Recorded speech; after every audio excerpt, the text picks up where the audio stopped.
Okay. Now, I've seen a number of videos. You're an atheist, right? Yeah, I think so. Yeah, they've had a number of people request that I have a conversation with you. Would you like to tell us why you're an atheist? You think so? Actually, I'm just kind of listening while I work. I mean, you're a talking head on all these YouTube shows all the time, proudly proclaiming you're an atheist. Surely you could spare us a couple of minutes and tell us why there's no God. I mean, I'm not much into philosophy. Are you not a regular talking head on these atheist chat shows? I mean, I do go on a lot of shows that are atheists. Yeah, and you're a fairly intelligent, educated man, and you've regularly proclaiming you're an atheist.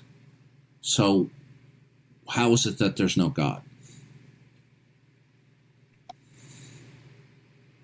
Yeah, I don't really know that I'm qualified to make that determination. Wait a minute. Then why do you go onto all these talking head shows proclaiming you're an atheist and, having camaraderie with all these other people proclaiming that they're atheists? The central theme of these is, you're atheists, right? Oh, because I don't believe there's a deity. Okay. So is that on rational grounds, or do you just irrationally deny there's a God? See, because I want to talk with you, because I've listened to you. You seem like an intelligent guy. It's clearly you're quite highly educated, and I deal with a lot of knuckle-dragging troglodyte atheists who are just incompetent. So why do you believe there is no God? I mean, probably most of it has to deal with the fact that I deal a lot in history of ancient Mesopotamia and ancient Near East, and where the Hebrew Bible comes from, and so looking at how religion developed in the ancient world, and looking at how the Hebrew Bible developed in the religion of Judaism and ultimately Christianity, and just given what I know about Mesopotamian religion and Sumerian and Akkadian, that it just seems like this is another ancient Near Eastern religious development. I guess for the same reason that I don't believe in Enki or Enlil or any of the other Mesopotamian deities or religions, or Ugaritic, or this is putting me to sleep. That's the genetic fallacy. Okay, so that's the genetic fallacy. Okay, are you aware of that? I think, yeah. So because again, philosophy is not really my thing, but is it because where it came from, then if I don't agree with where it came from. It may be the case that somebody's faulty reasoning by which they concluded X, their reasoning might be faulty, but it doesn't follow from that X is false. Kai Nielsen, sure. the famous atheist author, wrote, the reasons for God may fail, but it still may be the case that God exists. Oh, sure. Yeah, I agree. Okay. So you believe that that there is no ultimate mind that is the source of all possibility of what is, can be, or cannot be. So other than your appeal to the genetic fallacy that people use wrong reasoning to come to the conclusion that God exists, okay, how is it that there is no ultimate creator God? I guess sorry, good. No, go ahead. I was just going to say, I don't know that there is no deity. I don't know that there is no God. I didn't ask you that. I said, why do you believe it? Yeah, well, that's what I'm saying. As far as my experience with other religions of the ancient Near East, they're not convincing to me either. Okay. And because of what I know about where the Hebrew Bible comes from, and its connections to the ancient Near East, what seems most reasonable to me is that it's born out of this ancient Near Eastern context. Do you positively believe that God is the necessary precondition of all facts that are not God? Do you believe that? No. Okay, so then you believe that the facts are independent of God. Yeah, that sounds good. That sounds right.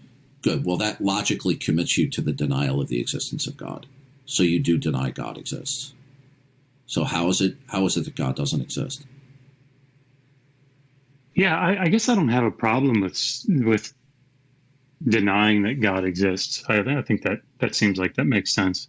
Do you have rational grounds why there is no God? It's probably more of an inductive conclusion that I've made than a deductive one. Do you have rational grounds why there is no God? I'm just trying to make sure I understand what you're asking. You're asking me to prove it? You've decided, you have adopted a universal negative, which is that all facts do not necessitate referencing the necessity of God. How did you determine at that universal negative?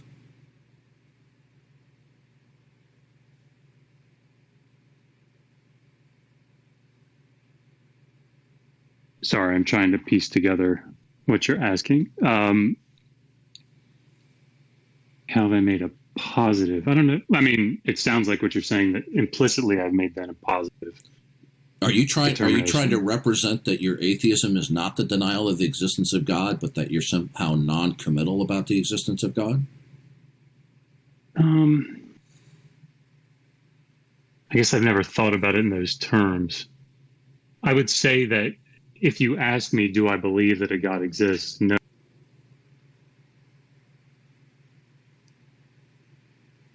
Am I still on? Okay, I'm back. It crashed on me. Oh, okay. I thought it was me. Okay, so it crashed on me too. Okay, yeah, so do you recognize that either your position is the denial of the existence of God, or as commonly is done among atheists, you make a claim that you're just simply non-committal? I guess what I would say, I mean, again, I'm okay with saying, I generally don't think about it in terms of any God. Although if I think about it in that sense, probably that's the case. Yeah. So you either recognize your position is the denial of the existence of God, or you're claiming a kind of neutrality, non-committal. Okay, which is your position? Yeah, I'm okay. Yeah, I'd say my position is that I would be okay saying that there are no gods. I don't know that, right? Okay. But I'd be okay. Do you believe that there is no God on rational grounds, or do you just arbitrarily and irrationally assert that there's no God? I don't know if I understand specifically what you're asking. So, do you want me to give you? Do you want me to give you my grounds? Your position is that. Here we go again. Just me? Or is this the... No, it's Discord. It's happening for everyone. Yeah. Oh, okay. Sorry. Yeah. Wow. Keep looking at my phone this thinking I'm doing something. It's pretty cool. It's going to keep happening a couple of more times. Okay, so what's your rational basis that there is no God? Given what I know about, and I mean, this is all very general, I suppose, thinking about it this way, but given what I know about the world and the way that it works, and what I know about, in particular, cultures and religions from the ancient Near East, where, again, the Hebrew Bible sort of comes from.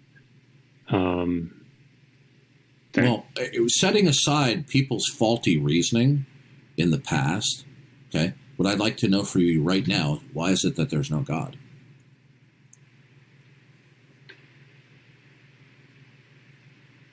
So I guess that's what I was trying to say, was the way that I come at this is to say that for the same reason that I think, I'm not trying to be, I don't know, simplistic or whatever, but for the same reason that I think that there's a rational reason that the Mesopotamian pantheon developed, that similar circumstances and events transpired to bring about the development. Are the Mesopotamian pantheon, are they ultimate? Ultimate. I don't know that they would have thought about them in that sense. Did they begin to exist? Are they the source of all possibility of what is, can be, or cannot be? That's a good question. You mean from how they would have considered them? Yeah, because the gods of the ancient world, which obviously you have great expertise in, which I don't. Well, None of these gods are ultimate. Okay, what I'm talking about is the God where God is ultimate, where what is eternal, absolute, and is the creator is a mind and is the source of all possibility. Your position is that does not exist. I'd like to know what your rational grounds for that, other than the fact that you believe that people have used faulty reasoning to come to believe in other gods. Okay, because it doesn't follow from that there's no God, because people. No, I agree.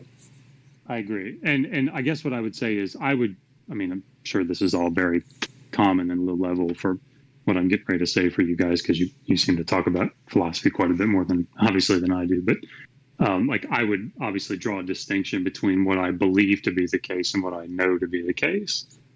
Okay. So you believe there is no God. Why do you have rational grounds for that belief? I guess what I would say is because I don't see a reason to believe that a deity exists. Okay. Do you have a reason to believe that what is ultimate is impersonal and governs all possibility? Do you have a reason to believe that? Something that's ultimate and impersonal? Yeah, you will either believe that something is ultimate, dictating all possibility, or you'll reject the notion that anything is ultimate at all. Determining what it. Sorry. Okay. So do you have a reason to believe that what's fundamental to reality, the ground of all being, is impersonal? Do you have a reason for that? Yeah, that's a good question. I think the only thing that I'd be able to say to it would be like and again, I hope I'm using the term correctly, but an inductive approach to that, where I would say in the same way that, people in the fourth millennium thought that the storm was a deity and that the sun was its own deity. So you don't have a reason for that which is ultimate as impersonal then? You just adopt it arbitrarily? Arbitrarily. I don't think so. Again, I think I'm doing it based on a pattern that I see. Okay. You say you don't have a reason to believe in God. That's the equivalent of saying that all the facts you're acquainted with do not necessitate referencing the necessity of God. Okay? Okay. Now, do you have grounds for that? How did you determine that all the facts that you're acquainted with do not necessitate referencing the necessity of God? How did you decide on that, other than questioning people's faulty reasoning in the past? Yeah, I don't know if it's... Sorry, I'm trying to understand exactly. You've determined that all the facts that you're acquainted with do not necessitate referencing the necessity of God as the precondition of all facts. So how did you determine that?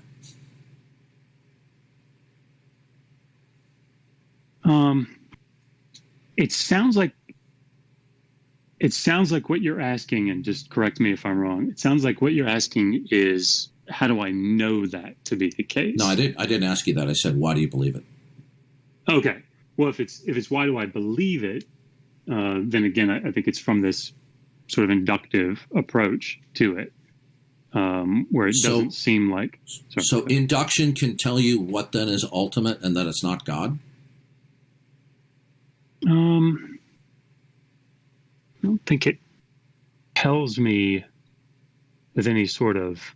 Induction is just appealing to various facts around you. Right. And then trying to derive general or universal principles. Yes. What is ultimate will be, no pun intended, the ultimate universal. Okay? Right. So when you say you use induction, you're just deciding that all the facts around you do not derive from God as the ultimate universal. How did you determine that? Oh, I see. I think I see. I guess the way that I would answer that would be sort of to draw something analogous to it, in that, again, it's sort of general, but because, the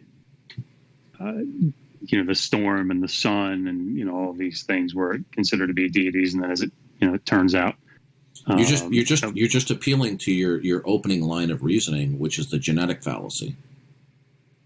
Sure. I don't think that I could prove Setting that. aside other people's faulty reasoning, you have decided that all the facts around you do not necessitate referencing the necessity of God as the precondition of all facts. How did you decide on that?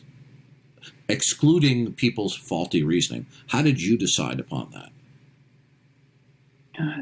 I'm trying to understand what you mean by utilizing people's faulty reasoning. You keep on going back to saying, well, these people developed, they came up with believing with these gods in an erroneous fashion. Well, so what? Okay, that's the genetic fallacy. What I want to know from you right now, you've decided that all the facts around you, okay, do not necessitate referencing what is ultimate and that it's a mind, God. How did you reason to that? Because it doesn't, if I'm answering it, I might not be, but I'm trying, because it seems like there's no need for it. You're restating the same claim in different words.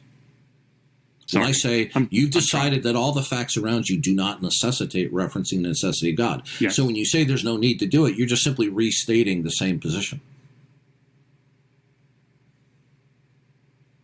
I see. Yeah.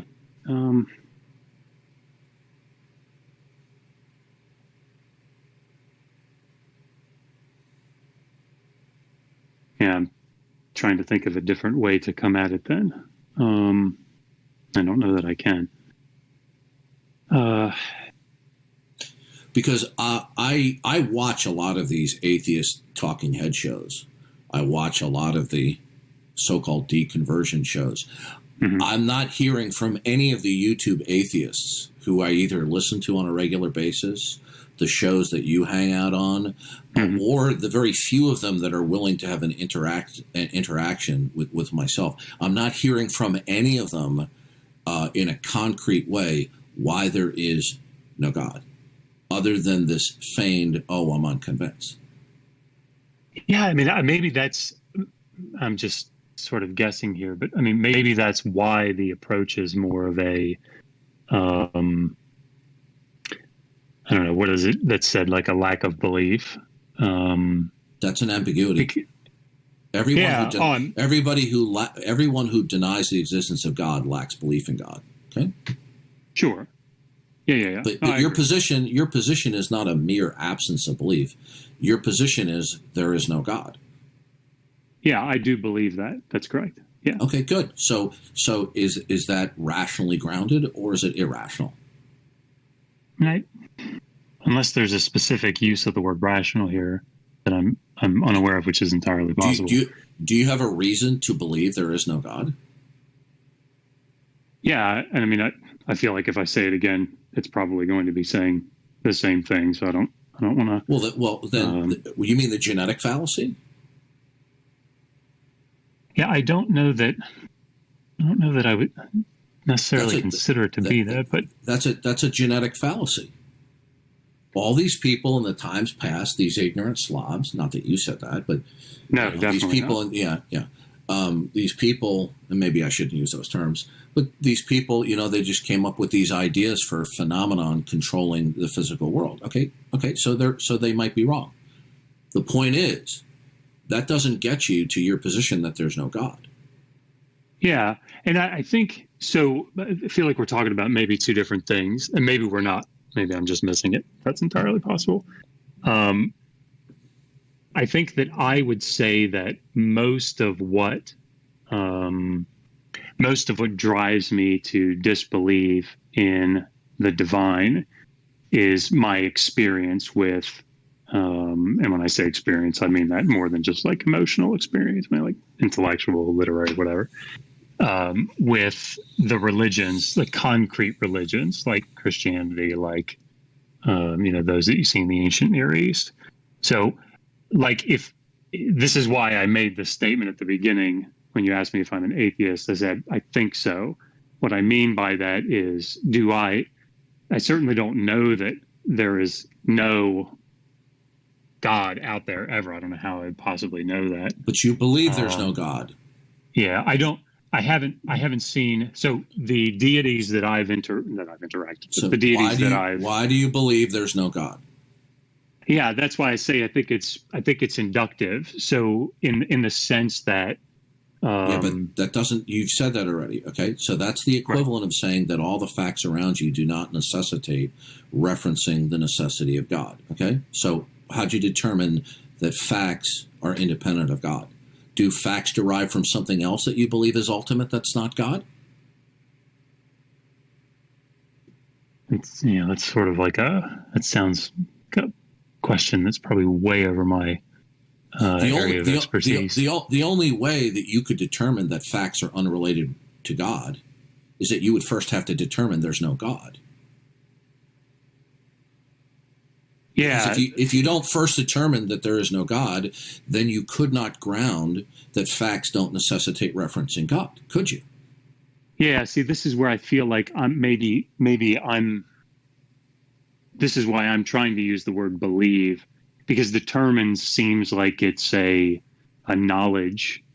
It seems like it's more of a knowledge claim. Maybe it's not, but it seems like it is. Well, the difference between knowledge and belief is just sometimes a fine line and a matter of emphasis, because rarely do people have beliefs that have no warrant or justification whatsoever, and we reserve the word knowledge for the highest amount of warrant or justification, whereas belief is for lower or weaker warrant or justification.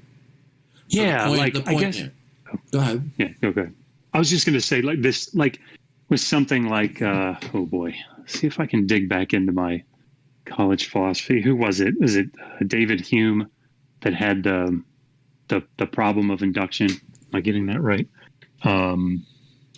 So I think that's who it was. Yeah. Somebody will correct me. So when you say you use induction, okay, you couldn't use induction to falsify God, because you would have to. You would, so you first offered the genetic fallacy. The second line of reason is induction, okay, but you couldn't use induction to show that there's no relationship between facts and God unless you first determine that God does not exist. Right. That's why I say it sounds like we're like moving into the realm of proof, and I certainly don't have anything like that. So your God denialism then is irrational? Maybe just for my sake, when you're using the term irrational, what do you mean? It means that you have no reason for that belief. I think I do have. Let me say it this way: it's the same way that I have reason that the sun will come up tomorrow. I'm not understanding your point. Okay. Like if I'm remembering it, it wasn't that like David Hume's big thing. Like you have no rational reason to conclude that the sun will come up tomorrow. And am I totally embarrassing myself here? Isn't that what he said? No. I mean, I think that was his position, but as a Christian, I would disagree with him. Sure. Yeah. No, right. From that, but from my position or from my worldview. Well, what I want to know is you've offered two lines of reasoning why there is no God. Okay, you made an appeal to how the beliefs in gods developed in Mesopotamia. Okay, that turned out to be the genetic fallacy. Then you made an appeal to induction, which is also a fallacy, because in order to determine that all facts collectively don't indicate a universal or general principle, namely God, you would first have to determine God does not exist in order to rationally conclude there is no God. So appealing to induction doesn't get you there. So if we're using rational in the same way that David Hume is using it, then I agree. Like again, we're so far outside of my field talking about philosophy. You're on the Talking Head Atheist shows all the time, okay, as an outspoken atheist. What I want to know from you, other than your first two lines of reasonings, which have turned out to be a fallacy in all due respect, I want to know why you believe there is no God.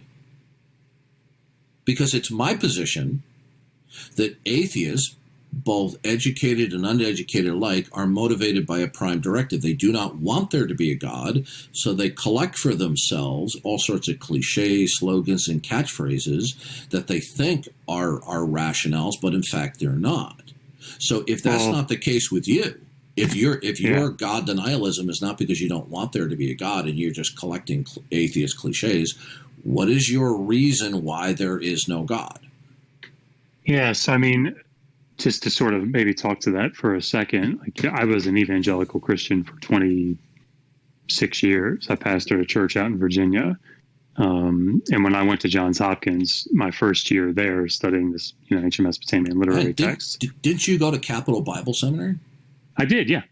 Yeah. Studied under Todd Beale, yeah. That's a good seminary. Yeah, they drilled the languages into me. I had a lot of fun there. Okay. So your reason that there is no God is? Yeah, sorry. I was just going to say that, because you asked about the, am I one of those that wants there to be no God? Yeah. Absolutely not. Oh, okay, then what's your reason? Then what's your reason that's not fallacious? That there's no God.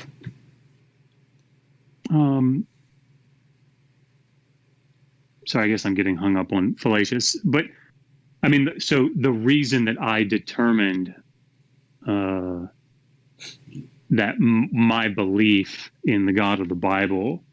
I didn't mention the God of the Bible. We're talking about your atheism. No, I'm trying to walk through the process. Was that it didn't hold, right? And so I mean, I left Christianity kicking and screaming. But then it sort of broadened to, the same reasons that I don't think that Christianity stands up as an accurate representation of reality or whatever. How would you? Okay, so the Christian worldview, what you're just saying is simply not true, right? Oh, sorry. The Christian worldview is not true. Yeah, I think that's the case. Yeah. Okay. And how did you determine that? Yes, I mean it's probably it's probably a longer conversation. Because you just wrote a book, The Atheist Guide to the Old Testament, right? So you must have so you must have a good reason why Christianity as a worldview is categorically false. What would that be? Yeah, I mean it's sort of multivaried. So, for example, the things that I was brought up to understand as God being providing prophetic oracles in the in the Hebrew Bible that come about in the New Testament, and Moses being the author of the Pentateuch, and this being a divinely inspired book that was inerrant. Those sorts of things are incredibly problematic. What's problematic about the Bible? Why would any proposition whatsoever be off limits if the Christian worldview is false? Or excuse me, we shouldn't say false, because outside the Christian worldview, how could you determine that any proposition is off limits? What ultimately would make any proposition off limits? Would make any proposition off limits. Yeah. I don't know that I understand. Yeah. Well, if somebody presents to me something as a Christian to me, I say, no, I don't believe that, because that's inconsistent with what God has revealed. It's my Christian worldview. And the ultimacy there in the God of the Bible, which is the final court of appeal, which mitigates against a certain proposition. But if you object to certain propositions in this world, like it's superstitious to think that walking under a ladder is going to give you bad luck, or that there are certain errors in the Bible, what would ultimately and fundamentally ground that any proposition, including certain statements in the Bible, would be off limits? Oh, you mean like why would like a contradiction be problematic or something like that? Yeah, if you say, this verse in the Old Testament is off limits and this verse in the Quran is off limits, and somebody walking under a ladder, it is off. It would, being superstitious, bad luck from that would be off limit. Why would any in a not Christian worldview? Why would any proposition be off limits ultimately? That's a good question. I don't know that I have the expertise to answer it well. So then you have no grounds to object to any propositions from the Bible, then, do you? Let me try to be clear. It sounds like a similar question to. I hate to keep going back to it, but it's the only thing I can think of at the moment. But like the problem with induction, like I don't have a good answer for the problem. Well, with induction. you think that certain things in the Bible are problematic and consequently false. But in your not Christian worldview, there's no final court of appeal or ultimate state which dictates what is, can be, or cannot be to make any proposition off limits. I mean, I don't know that there isn't one. I just don't know that I know what it is. Okay, if you don't know what it is, then how can you say any proposition is off limits, even including questioning the Old or New Testament? I guess it would be based on, and I'm sure I'm saying things that you've heard before, so forgive me, but I suspect it's based on things like logic and reason. Is there something that ultimately exists that makes what is, can be, or cannot be, including logic? I'm not sure. So you're using "I'm not sure" as an attack against the Bible?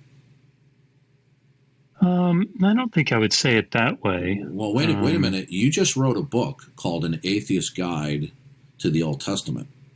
And even though we're not agreeing and I'm, hitting you with hard questions, maybe I could snag an electronic copy of your book in my DMs.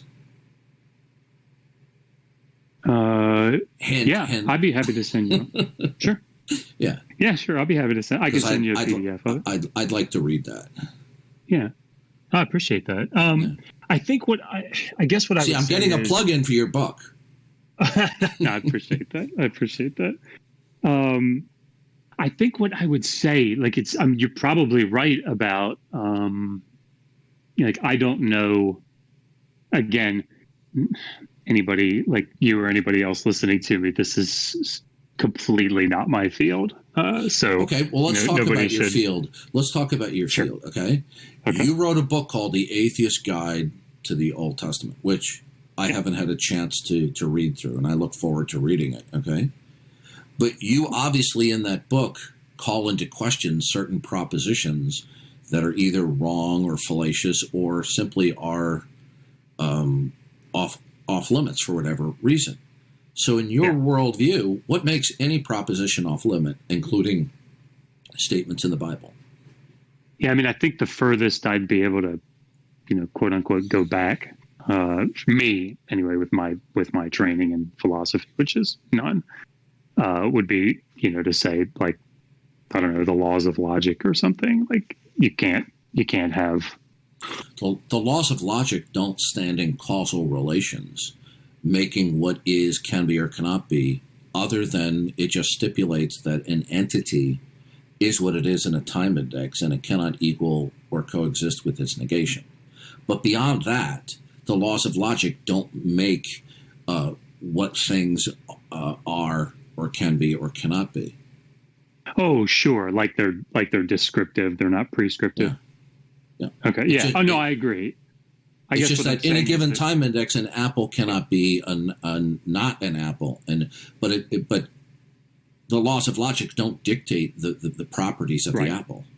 Yeah, and I guess in the same way, this is just so I'm mirroring you, so I understand. I think we agree on this. So you're evaluating the Bible, and you're trying to lead people to believe that this is not an inerrant book. This book is not inspired by God because X, Y, and Z is problematic and is to be considered wrong or false or erroneous. Well, what in your worldview that dictates that anything is erroneous? Yeah, I mean, just to be clear, I think my position would be that I think the fundamentalist or maybe more conservative evangelical interpretations of the biblical text have problems, right? So inerrancy, inspiration. I don't think that necessitates that Christianity is wrong. I think that it's wrong, but I don't, like, my wife is a Christian, so I don't think that it necessitates that. Oh, really? Okay. Yeah, and I don't think that my wife is irrational in any way in holding to her Christian faith. I don't think that it's correct.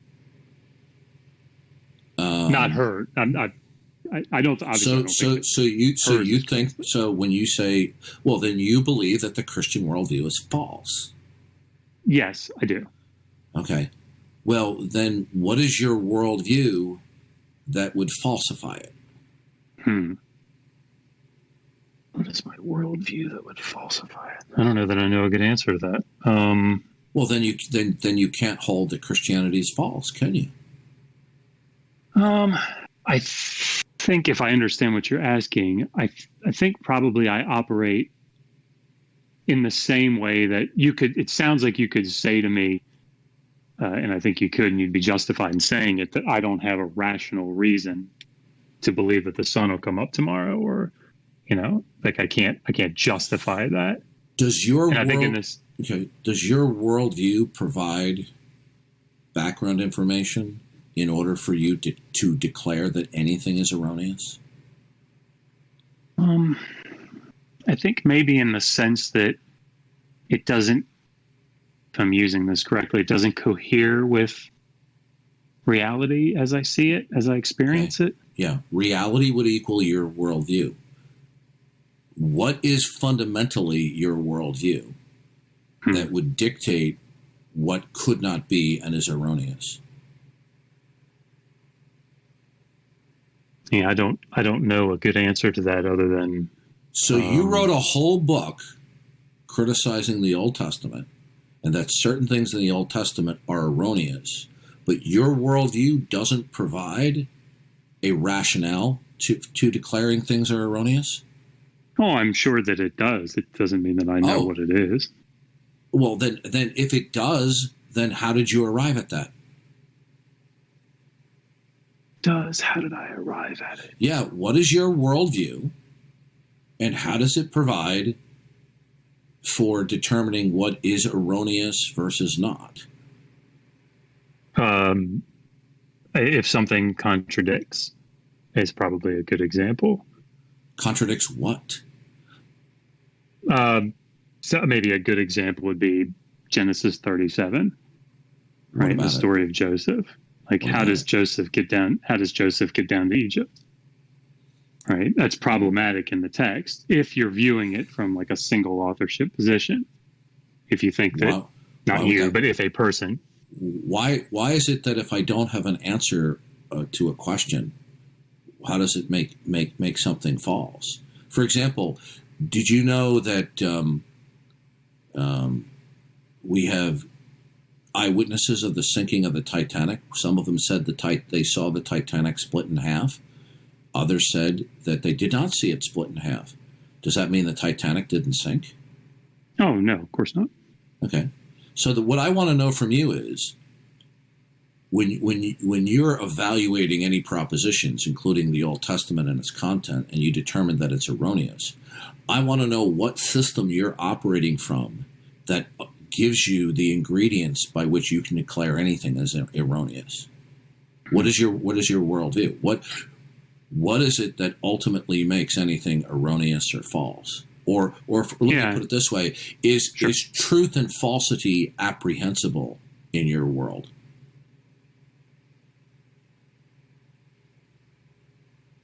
Like, ultimately?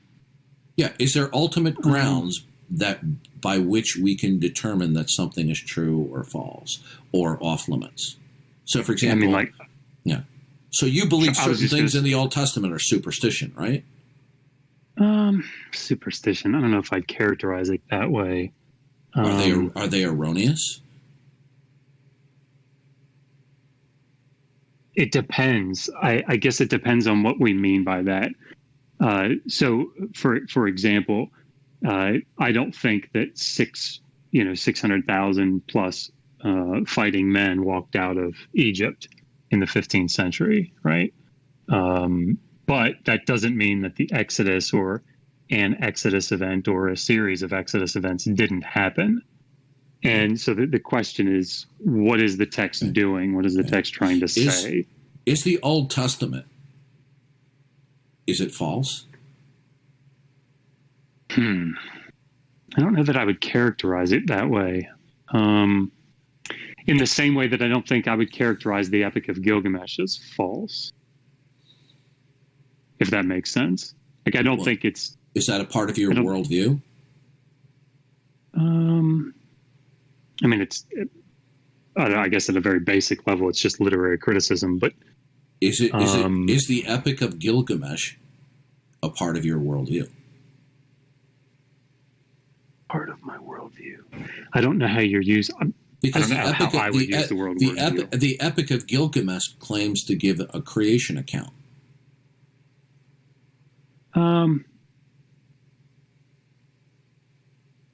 Yeah, I mean, Atrahasis does. I don't know. See, I think this is the problem, that the bigger issue that I'm trying to pull back to, or whatever, is that I think that coming to the text, any ancient text, with I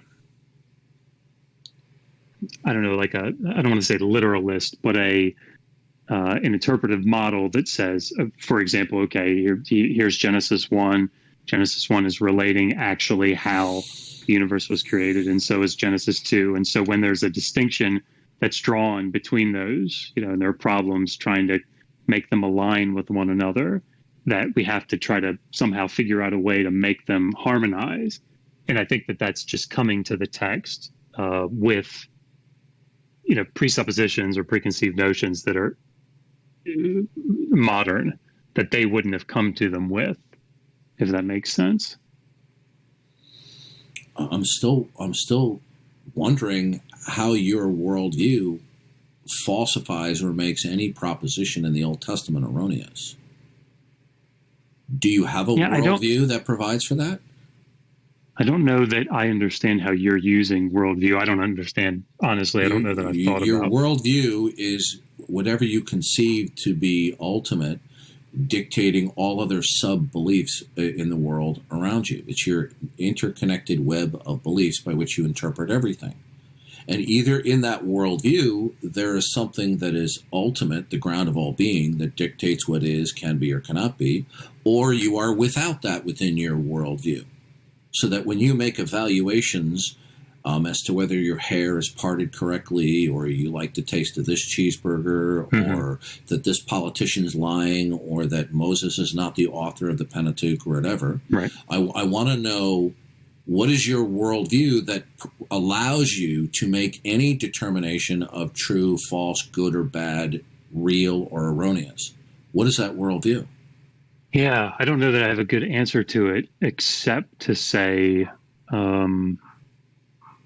things that, and it just sounds so generic when I say it, but if it comports with reality as I understand it. Reality would just be another term for your worldview. So what would that be? Yeah, I don't know that I have a good answer for that. So you don't even know what reality is then? I don't know what reality is. Yeah, that's a question. Do you know what reality is? Yeah, no, I'm asking it out loud for my benefit. Do I know? It's that question seems a lot deeper. You say certain things don't comport with reality. Is reality the same thing as your worldview? It sounds like that's how you're defining it, and I'm fine with that. I don't see how there would be a difference between reality and a worldview. Yeah, I don't. That's not really a word that I use an awful lot. So that's worldview, just me not. Yeah, your all encompassing view of everything. Reality, all encompassing. Yeah. Worldview. Okay. So yeah. Do you have a basic, clear worldview that will allow you grounds to evaluate whether propositions are acceptable or not acceptable? Sure, and I feel like we're starting to go in circles a little bit here, which is probably my fault. But if something follows logic, but again, I think I've said that, and it's not really helping because I'm not saying it any more clearly, which isn't helpful. So I mean, I think, for example, when I read through the flood story and I see, 40 days and I see 150 days, or if I read through the creation story and I see, man created on the sixth day at the end of creation, and then I read through Genesis 2 and I see that he's created at the beginning, and then there's a separation of woman's created. In my mind. Well, hold on a second. Okay, you're an educated man. Who says that the Genesis 2 is chronological? Who says the Genesis 2 is chronological? Well, the text itself does. Well, I've read the text. I don't see any conflict between Genesis 2 and Genesis 1, where it's very clear that we have a chronological sequencing in Genesis 1. All we have is just a recapping or a zooming in on Genesis 2. It's not necessarily chronological. And in fact, we have people who write books who do a chronological. For example, people who write political memoirs, sometimes they do a chronological sequencing, and then in following chapters, they'll just go into zooming in on certain events. Genesis 2 is not necessarily chronological. Yeah, I mean, I think the way the Hebrew actually lays it out, though, in its syntactic forms, I think actually is laying it out chronologically. But the problem is coming at it, and this is why the chapter in the book about the authorship of the Pentateuch focuses in on this, because it's not an issue for biblical scholars to look at this, because you're dead certain that Genesis 2 is chronological. Dead certain. Sorry, in this conversation, I'm thinking through all your words now, just so that I make sure I understand the meaning behind it. When I read Genesis 2 in various English translation, and obviously, you know Hebrew and I don't, but when I read all of the various English translation, I don't see why it necessitates that it has to be chronological. Yeah. So you're telling me that the Hebrew ipso facto dictates that it's chronological?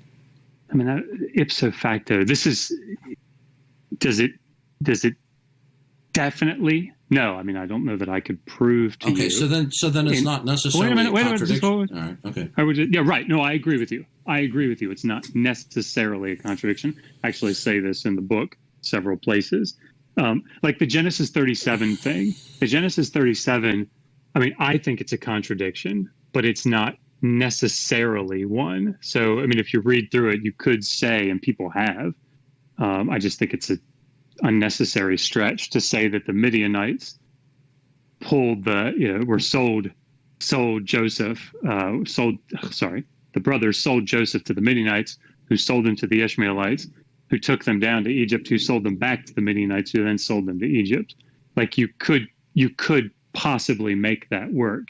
The problem is that I think it's totally misunderstanding how the text is put together, and it strains credulity. If that makes any sense, because there's two different stories, right? There's two different versions of the Joseph story that are brought together in Genesis 37. So it's not something that I think at the end of the day you can say, aha, this is a proof, I guess, in that mathematical sense. But it's something that it is the model that best explains the data points, in my opinion.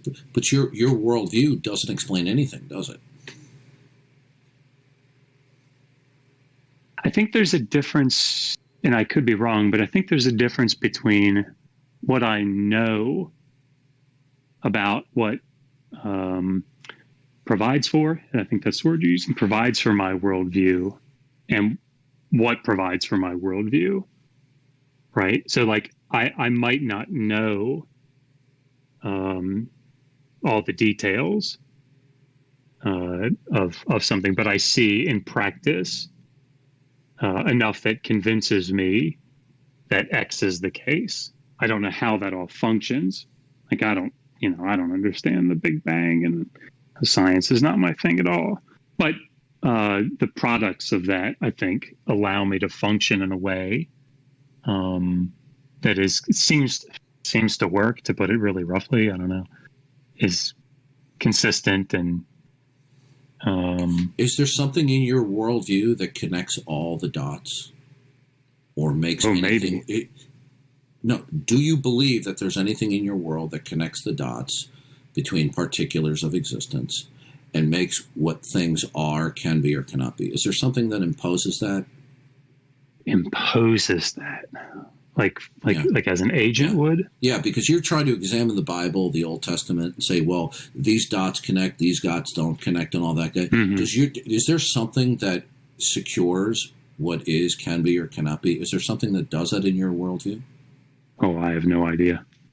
Well, then why are you criticizing the Bible?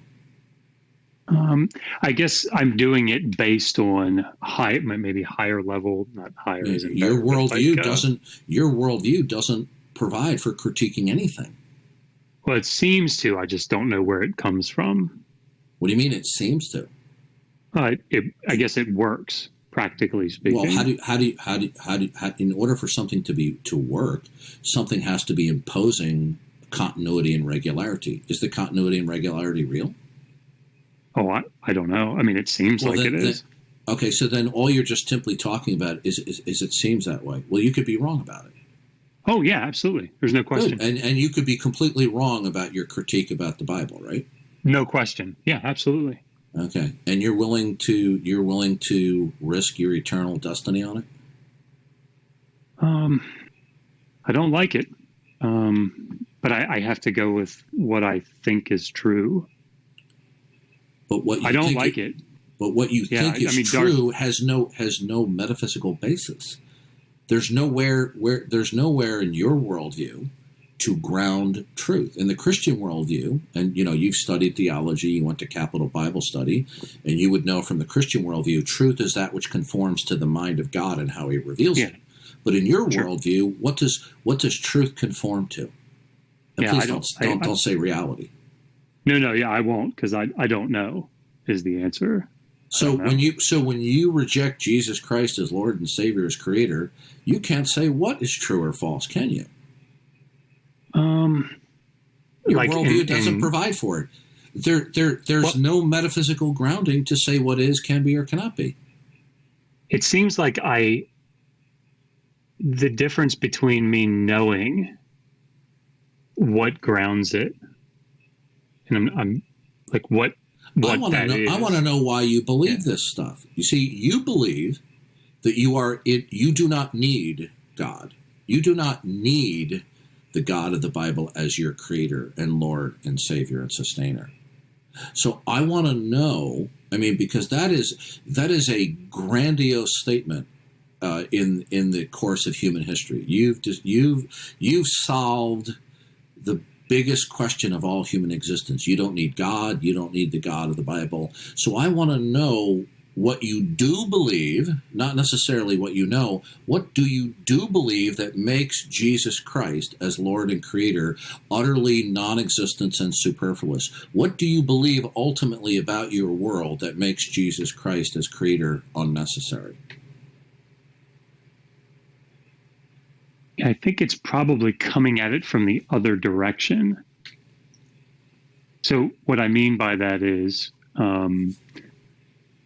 as I said before, the reason that I left the faith was because as I began to engage with, for example, where the Bible finds its origins, and notice that the Hebrew Bible seems to be another ancient Near Eastern text. Could you be wrong about that? Oh yeah, sure. Did you put that in your book? That I could be wrong? Yeah. It's probably my motto. But did you put it in the book? that I could be wrong. Yeah. So you believe that the text of the Old Testament is not the product of God inspiring holy men of the past to write down the message that He wanted. That's your position. That's correct. Yeah. Okay. And how do you know that? Logic. See, the way that you're using the word "know" there. Why do you believe that? Okay. So why I believe it is given what I know about ancient Near Eastern culture and literature. The Bible fits in. The Hebrew Bible fits in very well with other ancient Near Eastern texts. That doesn't mean it's not inspired by God. But you're asking me why I believe. Yeah. Right. But it doesn't. But it doesn't follow then that it's not inspired. Right. You're asking me why I believe it, though, which I think is different from why it necessarily follows. And I wouldn't say that it necessarily follows. Right. I would say I believe it. So the Bible could possibly be the inspired word of God in your view? Yeah. Sure. Did you put that in your? I don't think it's very likely. Well, I mean, I think that's. Why is it not likely? What would make that off limits? I feel like we're sort of circling back here. Well, I'm not trying to give you a hard time, but no. You're an atheist talking head. You're a really educated guy, and I respect that. And you've written a book, An Atheist Guide to the Old Testament, and I think that you're trying to get people to stop believing that the Bible is the Word of God, aren't you? No. What I'm sorry. If you're asking me, do I believe that it's inspired and inerrant? I'm trying to show in the book that I don't think that that's the case. My goal is not to turn people from Christianity. Again, that's my wife's a Christian. I don't really have any interest in that.